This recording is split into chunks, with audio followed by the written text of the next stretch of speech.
familiar to us, or our editors or I, know people in those organizations. And so a lot of it comes out of personal relationships. We've worked together in the past in different settings, so we kind of, that's one sort of fast way to build that trust element. But we've also partnered with places that we've never worked with before, and then there's a lot of initial. Which leads us to number 3. A lot of communication. Communicate, over-communicate, over-communicate. Right. I would say I don't think we've ever had a collaboration fall apart either, but we've had some that have hit bumps in the road. And that has usually happened when there hasn't been a clear communication about something. Oh, I didn't realize you wanted to go that soon on the deadlines. Or, well, we thought we were doing that, and now you thought you were doing that. Or, it's all over, and now it's time to apply for an award. Why didn't you name us on your application? Stuff like that. That could be taken care of with just clear communication. And there are different ways to make sure that happens. Regular meetings if you're in person or by phone. Using something simple like Google Docs so you're all working from the same information. Maybe some of you who've collaborated would be willing to share some of your advice on how to build that communication. Throw your hand up if you've got something. Here comes Heather.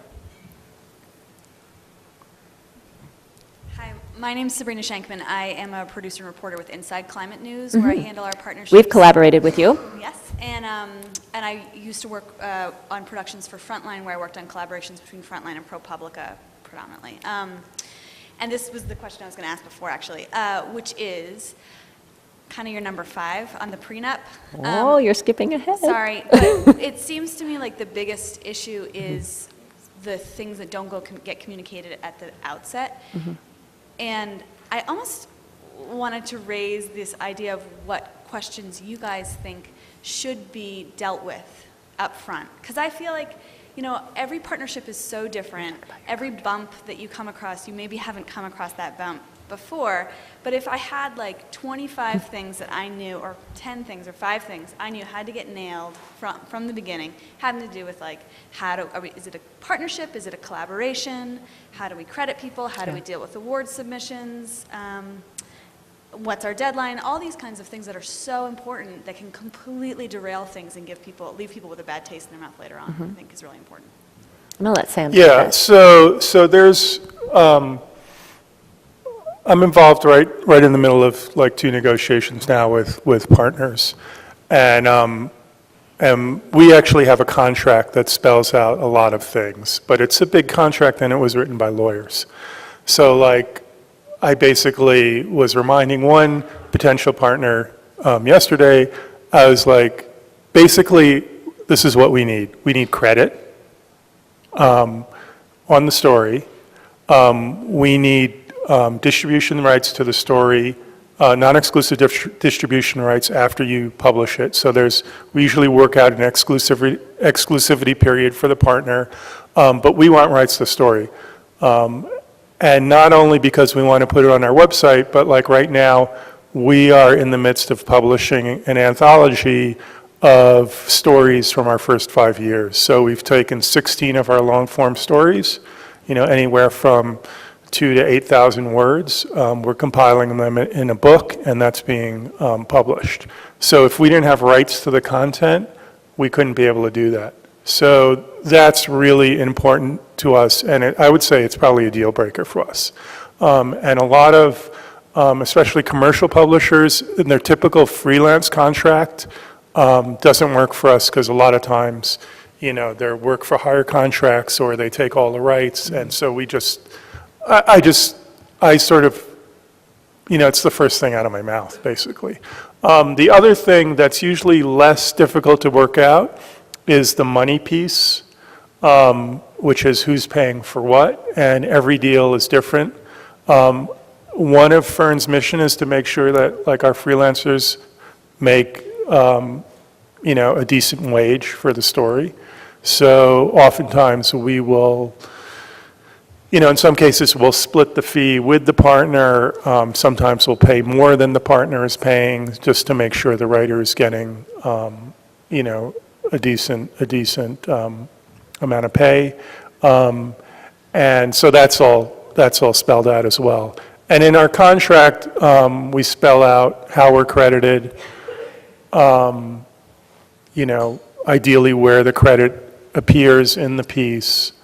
The contract spells out how we're going to promote the story, how we're credited during promotion, and it also spells out sort of how each organization is going to promote the story through social media and how the credit's going to go in social media. So, that's all in the contract. Whether people actually read it, I don't know, but, we sort of remind them.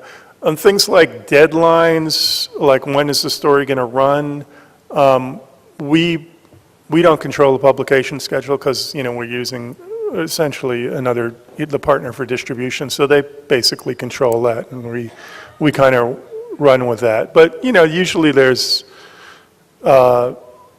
been, if anything, stories invariably get delayed rather than rushed out the door. So, so we have, especially with print partners, there's a long time to get, our ducks in a row. So, so I think that point 4 is like really crucial, like what are your needs, and if I'm talking to an editor at an organization and they're not communicating to their editor-in-chief and their legal staff what needs to be in this contract, that's a problem. So, like in the case yesterday, the guy was like, I'm passing your contract on to legal. And I said, yeah, they can mark it up however they need, but this is like, we need this, we need these 3 things. And he's like, yeah, I get that. They know that. So, that's the kind of thing that you really need to be clear about. And I would just add a couple things onto that for your list, probably rhetoric and responsibility.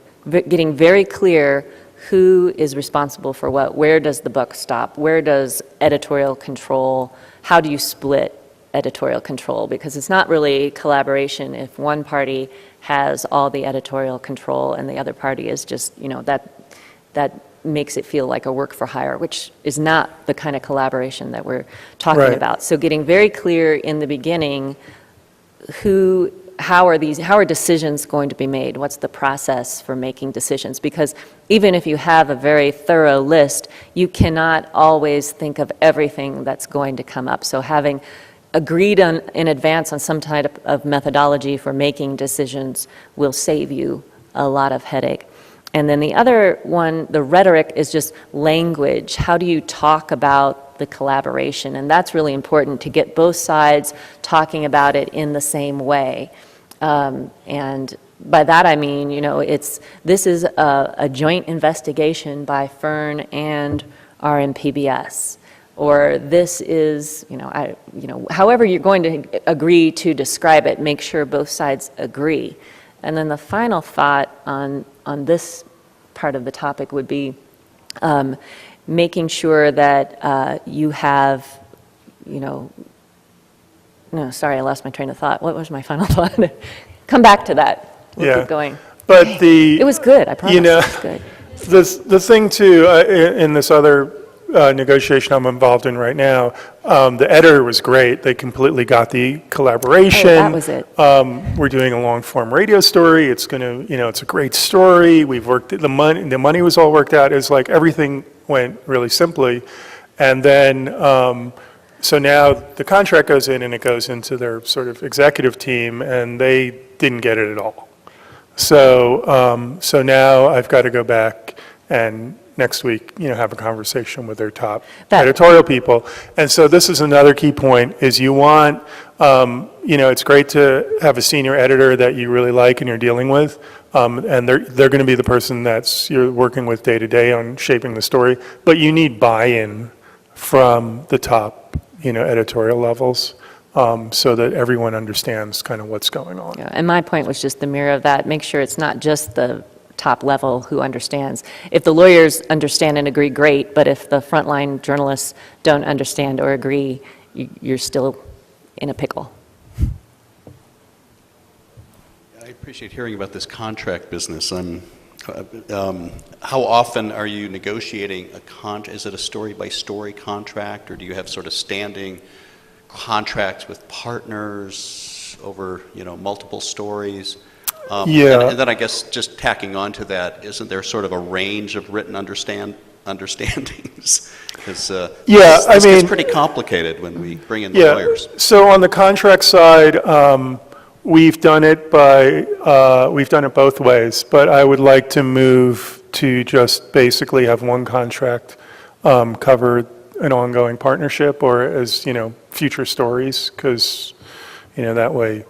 But usually once we work a contract out with a partner, it's good to go. We'll just copy it for the next story.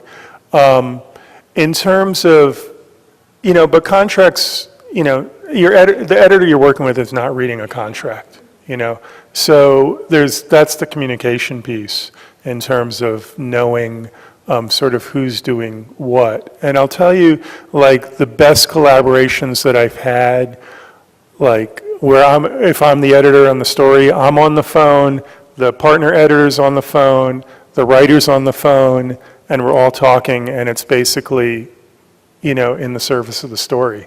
And we're all coming up with great ideas.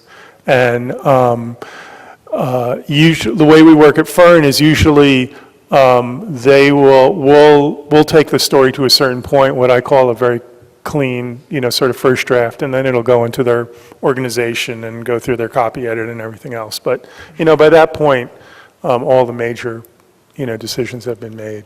There won't be any major rewrites at that point. And we're a little bit different kind of approach just because what we're doing is different. We have an overriding contract with some of our partners when there's money exchanged. It's a legal, formal contract, but it doesn't spell out every one of these little things, because depending on what the story is, you're going to have different approaches on who's going to do what and, how that's going to be described and that sort of thing. So you can have general things that are the same all the time in a contract, but there are going to be story-specific things that aren't going in a contract, and those are the things that, are under number 4, be clear on your needs. We also... Yeah, actually, we didn't have a contract, because there was no Yeah, money we didn't have a there was no contract money because we didn't changing exchange... we bought reporting money. resources to that table, so...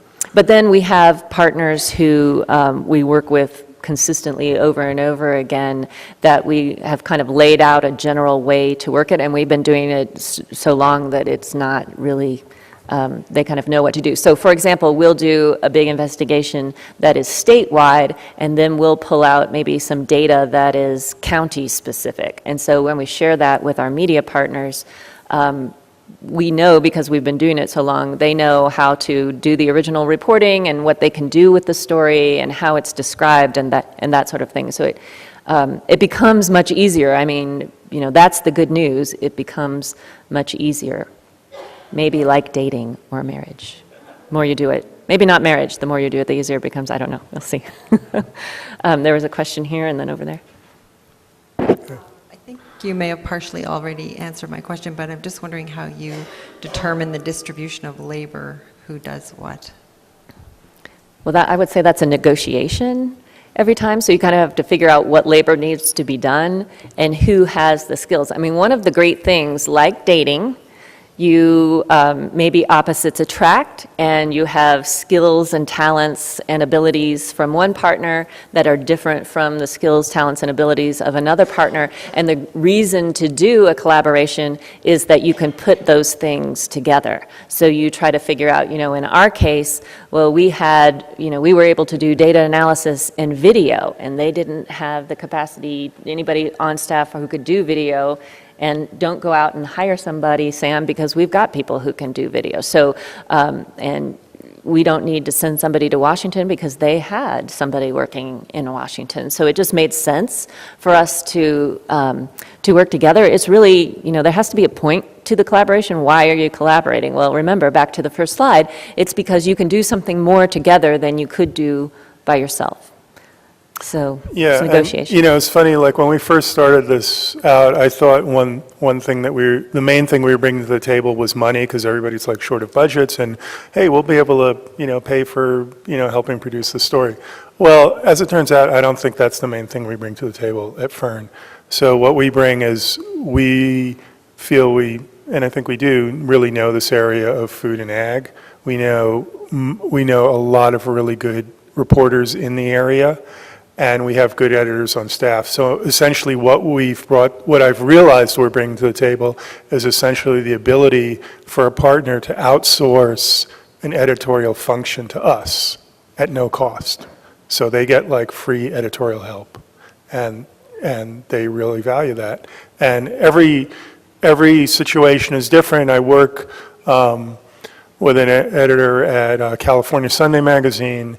In earlier pieces with him, I did the bulk of the editing, you know, and in other pieces, he's done the bulk of the editing. So it's like, it's like who has the time, who can do it, and we both really respect each other, so it really works. And that really helps you get over sort of the trust issue. If you both agree, you're each bringing things to the relationship, then it's a much smoother relationship.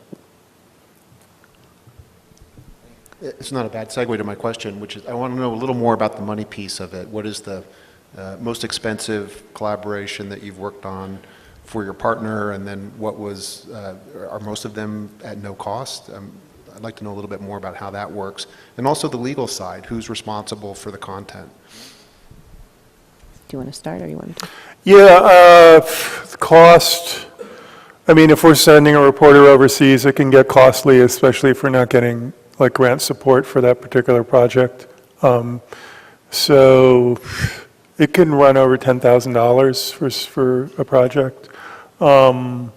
Most of them, I say, were probably in the range of 5 to 10,000.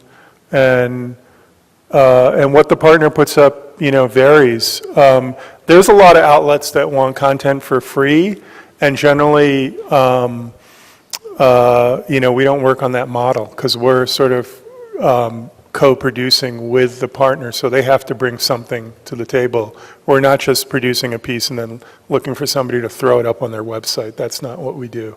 So, so in all cases, the partners bring something to the table.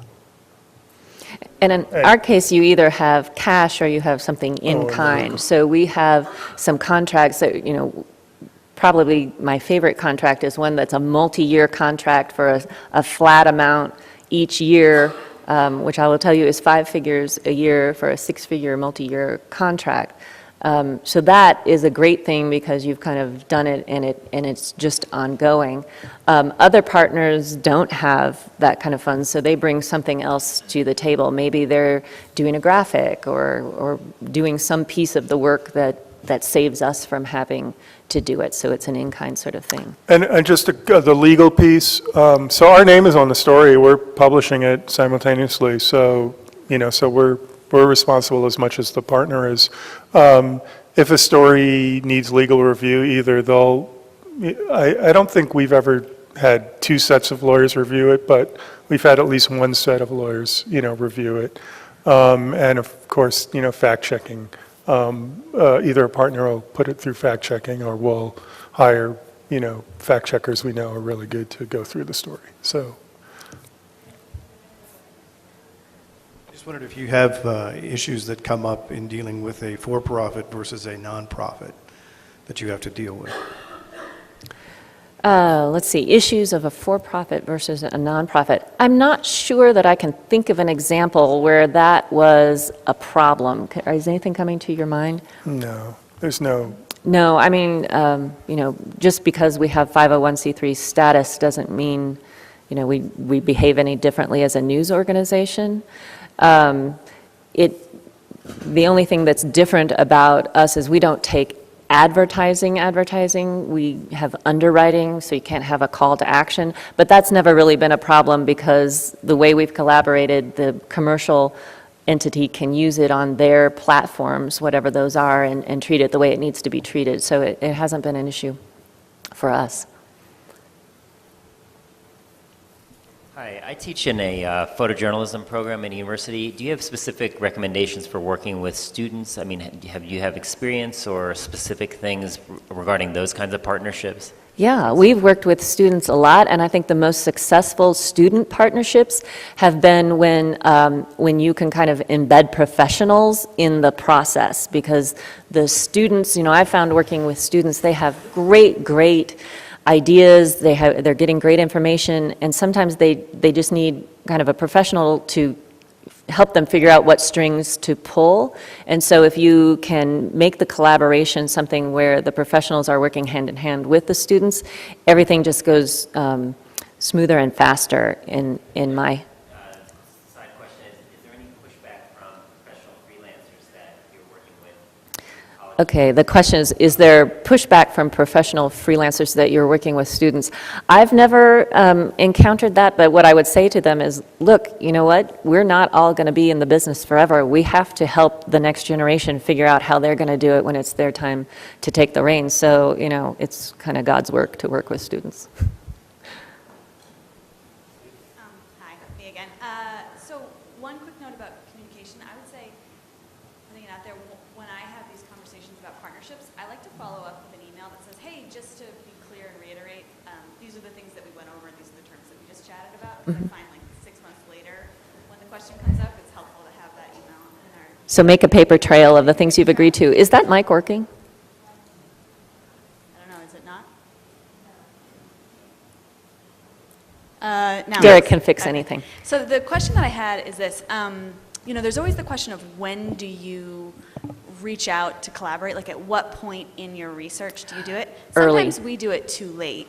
Early, but then we early. also sometimes worry early on, like first off, is the story not going to pan out? Mm-hmm. And second, do we have issues of competition? Mm-hmm. If we've got something that is, really kind of a hot story, do we feel comfortable putting it out there? We'll right refer away? you back to item number 2, building trust. So, and we are not perfect, don't let me give you the impression that we're perfect on this.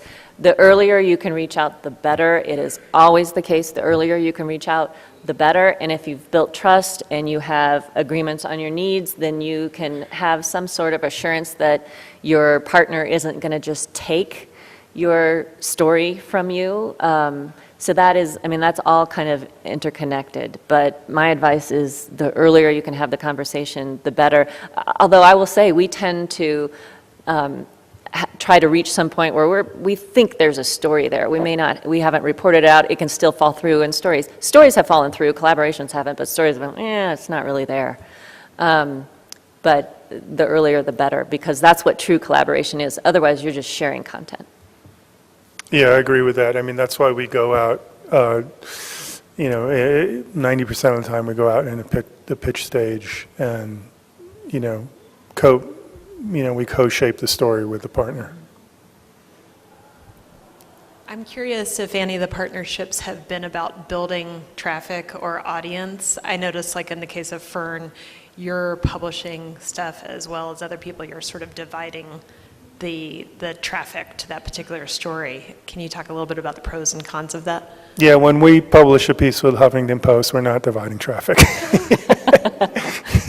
We're not dividing traffic. Our site is not, we're not publishing daily. It's not, we're not driving traffic to our site. And so, so we're really looking for the partners to do that. And so when a story initially appears, we'll drive traffic to the partner site through social media. No, we're not. The question was, you're not trying to grow your audience. We are different. We are. Yeah. Did you want to say something? Yeah, we're not. We're not trying to grow our audience through our website. It'd be great if it grows, but we're not. That's not part of our strategy at this point. And that we are trying to drive traffic to our website, and so it kind of depends on the relationship that each particular collaboration has. So if we are basically just collaborating on a secondary way, maybe the entities that are paying us, we treat one way, the entities that are not paying us, we treat a different way.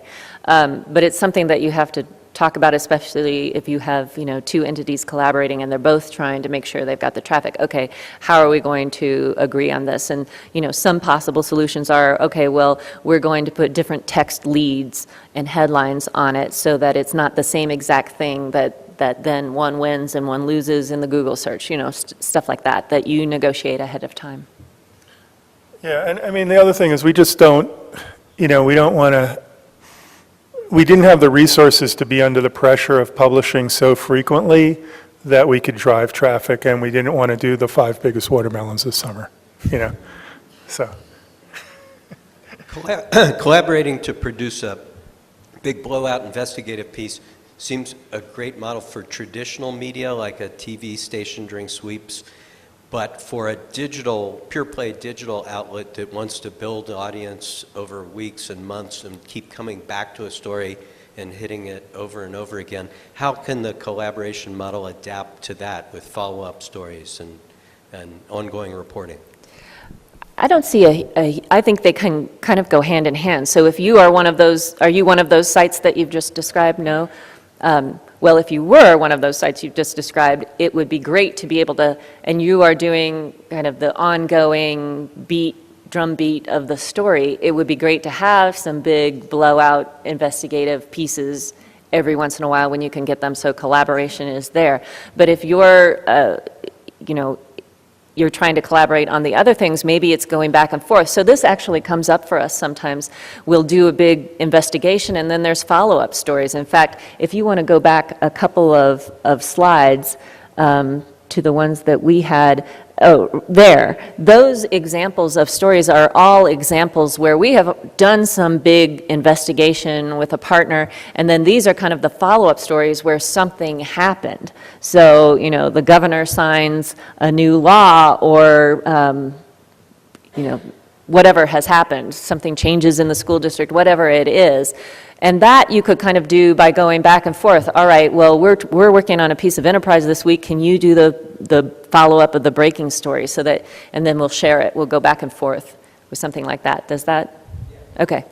Yeah, I mean, we'll do things as simple as if the topic's back in the news, we'll say, read the deeper dive, here for the background or that kind of thing, and then kind of, give the story a second life that way. And you'll see often, especially online outlets doing that, where they're like basically republishing the original story.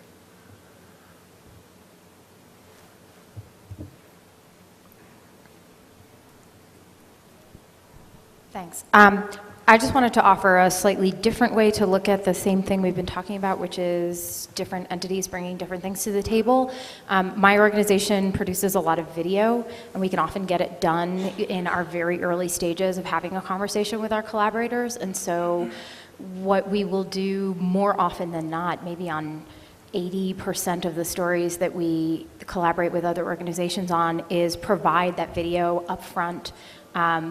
Usually we will even encourage or welcome them to even upload it to their own server so that they can get the traffic from it. That's fine, and publish it on their sites, and then they'll do the more traditional or print-based stuff around what we've already produced. So it's a really great way for us to have some editorial control going into it, but also be able to hand it off. So that tends to work really well. And then the other thing I wanted to add is, if you do have a strong social game, it has been like a huge motivating factor for us when we're working with other organizations to be able to say, we have like X number of Facebook followers, or we have whatever number of people watching our Twitter feed, and be able to put stuff out there. It does seem to really drive people's interest in working with us. It's been a really helpful tool. So. Yeah, I would second that. Some major media partners that we work with have cited, like, we love working with you guys because your social media is so strong, and Dana, our social media editor, is here, so Dana. Yay, Dana. we really work on promoting stories that way. And I would we've only got about 2 minutes left, but I would just throw out another topic quickly, and it just came to me. We really didn't talk about collaborating with non-journalism entities. We do some of this, and we are very careful about how we do it, so we tend to collaborate with universities or libraries, and it often comes in the form of, we've done a big investigation, and then we might collaborate on engagement with, kind of like-minded in-cathedral sorts of organizations. So that's just another thing to think about when you're talking about collaboration. Yeah, we probably have there's one time more. for one or two more questions. Sorry, Heather. Uh-oh, oh no. You have 60 seconds, go. This has been great, it's been fun for us. I think it's difficult to collaborate. It's easy to kind of meet in the middle online when you're sort of text heavy and just sort of image heavy, but I think it's more difficult if you've got a TV station that has television imperatives, a radio station that has sort of radio imperatives, and just, the audio on radio the audio on TV doesn't necessarily translate to radio. So doing good TV, doing good radio, coming out of a central news hub, honestly, how difficult is that? You've just described my life. Well, there are good days and bad days. We have been able to find some ways to make the audio from the video work on the radio. It's not always perfect. Sometimes you don't want to do that, but we have had some successes on that. And again, it kind of goes back to our list. This is even internal.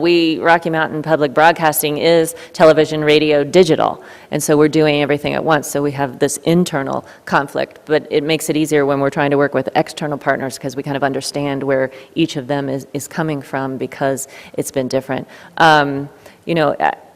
It helps to be able to speak the languages of each. And again, in that preliminary period where you're talking about what each other's needs are, that's when you've got to figure out how it's going to work together. But it is, it's much simpler to do. I could do a print story without any images at all, and I can describe something that happened in the past. I can't put that on the air because I don't have any video of it if it happened in the past. So, but I really want to talk about this. Do I get creative with graphics? Is there a way for us to do it, to recreate things for television broadcast or video broadcast? But it's complicated. All right. Thank you, Okay. everyone. This has been Thank really you. fun. And if anyone wants to collaborate with us, I have some cards. on up. Our website is thefern.org. So.